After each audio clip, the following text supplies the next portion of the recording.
السلام عليكم ورحمة الله تعالى وبركاته. kheyrta kusoo dhawaada koorsigeenii qurxinta saddexaad CSS3 waa full course a idinkugu talgashay rajada bulshada Soomaaliyeed. haddaba koorsigani waxaan kusoo koobi doonaa aan ku qaadan doonaa waa luqadda qurxinta saddexaad, sidoo kale taxano baan ka sameyn doonaa. haddaba koorsigana waxaa idin la wadi doona anigoo ah Cabdinasr Cabdullaahi. gmailkeenii waxayna idin wada haystaan sidaan rajeynayo. haddaba aan sii guda galna casharkeenii hordhaca CSS-ku muxuu yahay, faa'iidadu leeyahay maxay tahay. marka CSS sideedaba waxaa kaliya lagu macneeyaa waxaa ka mid ah tusaale ahaan kaydi shaqo badan adigoo isticmaalayo luqadda qurxinta saddexaad, okay, ama CSS3. gudaha casharadan taxanaha ah waxaad ku baran doontaan sida loo isticmaalo CSS ama luqadda qurxinta saddexaad si aad u maamusho una xakamayso qaabeynta iyo qurxintaba. sidoo kale ku qaabeynta webpage-yada adigoo isticmaalaya CSS, sidee baad u qurxin kartaa webpage-yada, iyo sidoo kale webpage-yada kala duwan dhammaantooda adigoo isticmaalayo hal mid oo qura.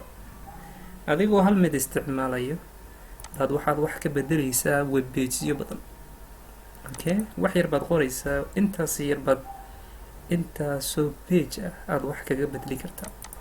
haddaba aan sii guda galno tusmaha ama tusaalooyinka ee CSS ama luqadda qurxinta saddexaad.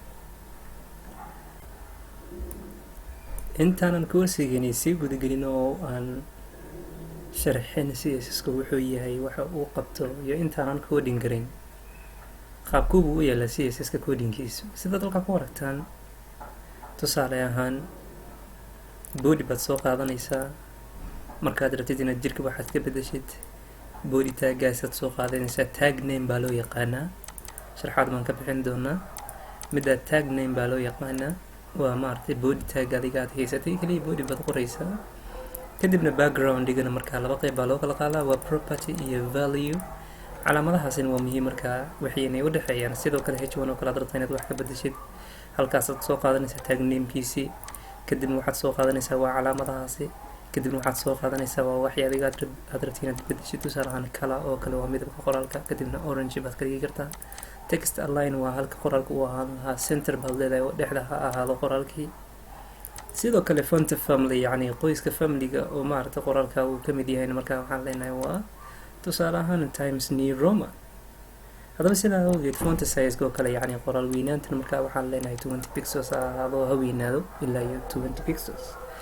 haddaba waan sii gudageli doonaa casharkeenii qaybta ku xigto, oo waxaan rajeynaynaa markaa at least inaad aragteen qaababka yacni CSS-ku u shaqeeyo, okay.